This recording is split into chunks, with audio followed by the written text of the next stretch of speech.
sebentar lagi dalam jangka waktu mungkin beberapa hari ke depan atau beberapa bulan ke depan, Presiden Jokowi akan menerima laporan dari Komnas HAM mengenai tragedi tewasnya 6 laskar FPI ini yang bisa jadi berisi kejutan-kejutan. Karena paling tidak apa yang akan disampaikan Komnas HAM berbeda dengan apa yang di-press conference-kan oleh Kapolda Metro Jaya pada tanggal 7 Desember dan berbeda pula dengan rekonstruksi yang dilakukan oleh Bareskrim. Itu dari berita-berita yang kita ikuti. Dan itu bisa sangat menohok bagi pemerintahan Presiden Jokowi kalau ternyata ada keterlibatan struktur kekuasaan dan aparat membiarkan ini dan bahkan barangkali bersama-sama berupaya menutupi soal atau tragedi ini. Tapi memang sekali lagi kita tidak bisa menuduh, tidak bisa melakukan judgement terlebih dahulu, hanya terus-menerus mengimbau dan mengingatkan sebagai warga negara agar semuanya dibuka terang benderang dan adil. Karena kalau dia terang benderang dan adil, maka disitulah masyarakat bisa menerima segala hal yang dilakukan misalnya oleh baik itu Kabareskrim atau Bareskrim dan juga Komnas HAM, Komisi Nasional Hak Asasi Manusia. Tapi kalau ada upaya untuk menutup-nutupi kasus ini, seolah-olah ini hanya soal tragedi atau perkara bela diri yang menyebabkan 6 tewas dan nggak ada hal-hal lain, maka bisa jadi ini ibarat api dalam sekam. Publik barangkali akan menyimpan ini sebagai sebuah memori yang buruk yang barangkali suatu saat bisa saja mereka akan bertanya kenapa ini semua terjadi. Jauh lebih baik kalau ini dituntaskan dan diselesaikan. Kalau memang benar, tidak perlu takut. Kalaupun opini publik mengatakan bahwa salah, tapi ternyata dia memang benar dalam bertindak, tidak perlu khawatir dan tidak perlu ragu. Tapi kalau tidak benar dalam bertindak, apalagi sampai melakukan sebuah pelanggaran HAM berat, maka ini yang membuat akhirnya kekuasaan menggunakan tangan-tangan besinya, menggunakan kewenangannya untuk membungkam. Diplomat Jerman sambangi FPI, Kemlu masih kumpulkan informasi. Kementerian Luar Negeri mengaku masih mengumpulkan informasi terkait kunjungan diplomat Jerman ke markas Front Pembela Islam di Jalan Paksi Petamburan 3, Tanah Abang, Jakarta Pusat. Kemlu masih mengumpulkan informasi terkait hal ini. Begitulah ujar juru bicara Kemlu, Tengku Faizasyah. Sementara itu, Sekretaris Umum DPP FPI Munarman menyebutkan, datanya perwakilan Kedutaan Besar Jerman itu sebagai wujud perhatian dunia internasional atas tewasnya 6 laskar FPI. Perhatian internasional terhadap kasus extrajudicial killing 6 syuhada akan berdampak pada reputasi Indonesia di dunia internasional. Begitulah jelasnya. Tidak merinci, Munarman memberikan 2 buah foto kepada kantor berita politik Ermol. Satu foto menunjukkan seorang perempuan rambut pirang dikuncir mengenakan baju biru masuk ke sekretariat. Foto lain memperlihatkan 1 unit mobil Mercy dengan plat nomor kendaraan diplomatik yang terparkir tak jauh dari kantor sekretariat FPI. Di dunia ini tidak ada kelompok negara yang paling peduli HAM, kecuali Uni Eropa. Itulah yang terjadi kemarin ketika delegasi diplomat Jerman mendatangi sekretariat FPI. Ini merupakan isyarat bahwa Uni Eropa ingin mendapatkan informasi first hand tentang pembunuhan 6 laskar FPI. Jerman adalah salah satu negara Uni Eropa yang banyak menyediakan dukungan politik dan finansial untuk orang atau komunitas yang diperlakukan sewenang-wenang. Mereka tahu persis apa yang sedang terjadi di Indonesia. Khususnya apa yang terjadi terhadap Habib Rizik Syihab dan gerakan yang menuntut keadilan. Hampir pasti para diplomat Jerman itu sudah sejak lama mengamati sepak terjang penguasa di sini. Mereka mencatat kesewenangan para penguasa termasuk kezoliman aparat kepolisian. Khususnya pembunuhan terhadap 6 laskar FPI yang diduga melanggar ketentuan hukum. Para diplomat Jerman itu pastilah telah mengumpulkan banyak catatan tentang tindak kekerasan yang selama ini dilakukan oleh aparat kepolisian.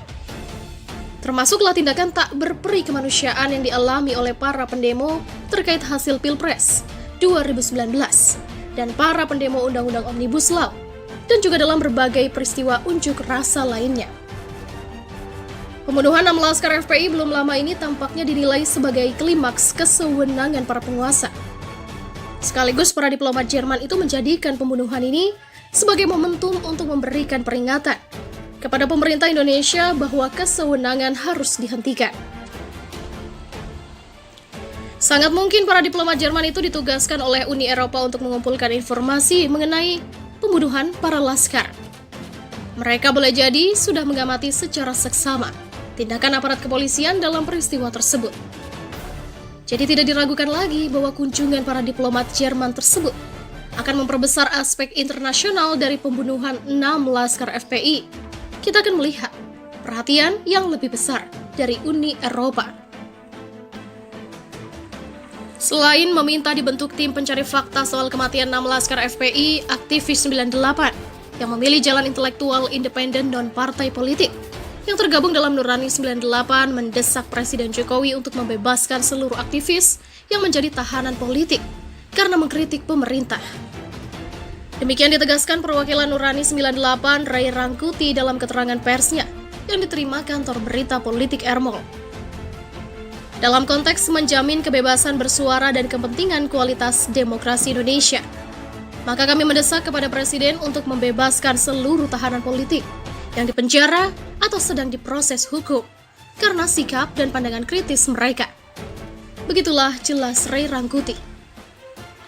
Selain itu, Nurani 98 juga meminta pemerintah segera membentuk tim pencari fakta independen kematian 6 orang anggota FPI yang tewas ditembak. Terkait peristiwa kematian anggota FPI, kami aktivis 98 yang memilih jalan intelektual independen non-partai politik tergabung dalam Nurani 98 mendesak kepada pemerintah agar segera membentuk tim pencari fakta independen. Begitulah tegas Ray. Menurut Ray, TPFI sangat penting segera dibentuk karena peristiwa kematian 6 orang warga negara tersebut terjadi dalam satu waktu dan dalam satu peristiwa yang menimbulkan pertanyaan publik secara luas. Pasalnya diduga peristiwa tersebut disebabkan oleh adanya tembakan aparat keamanan yang mengakibatkan kematian warga negara. Aparat yang dimaksud disebut-sebut di bawah perintah tugas yang diembannya. Tindakan aparat keamanan tersebut bukanlah kategori peristiwa hukum biasa, tapi masuk dalam kategori hukum berat karena berkaitan dengan perlindungan negara terhadap hak hidup warga negara sebagaimana dalam amanah konstitusi Undang-Undang Dasar 1945 tentang perlindungan atas hak asasi manusia warga negara oleh negara. Demikian aktivis 98 jebolan UIN Syarif Hidayatullah Jakarta ini menerangkan. Sejumlah aktivis reformasi yang tergabung dalam Nurani 98, antara lain Ubaidillah Badrun, Wakil Kamal, Asep Supri, Andrianton Tengku Syahrul Ansori, Suryo Abe, Omen Abdurrahman, Henry Basel, Fahruz Zaman Fadli, Taufik Irwanto, Guntoro, Afandi Ismail, Sopan Ibnu Sahlan, Danar S, dan lain-lain. Kiai Miftah Fauzi Bantani meminta Presiden RI Joko Widodo untuk ikut berbelasungkawa atas kematian 6 anggota Laskar Front Pembela Islam yang ditembak mati oleh polisi di kilometer 50 Jalan Jakarta Cikampek pada 7 Desember 2020 lalu. Hal itu disampaikan Miftah saat berorasi di Tasikmalaya 18 Desember. Videonya ditayangkan di kanal YouTube Neno Warisman.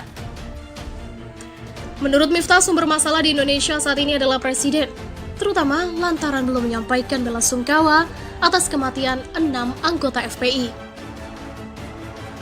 Sumber masalah di negeri ini adalah Presiden, saudara-saudara. Presiden kita sampai hari ini belum mengatakan perkataan yang sifatnya ikut berbelasungkawa terhadap 6 korban. Begitulah katanya.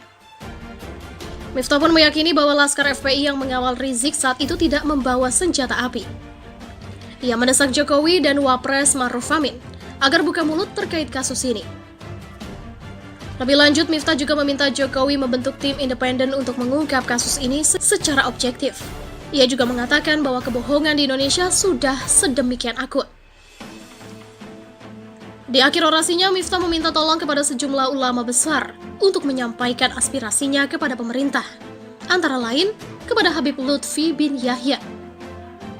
Wahai Maulana Habib Lutfi bin Yahya, orang tua bangsa Indonesia yang memegang teguh merah putih, segeralah kumpul ulama besar di Indonesia, ajaklah ulama yang netral untuk musyawarah. Saya khawatir kalau dibiarkan nanti akan saling bunuh sesama warga negara. Begitulah jelas Kiai Miftah Fauzi Bantani.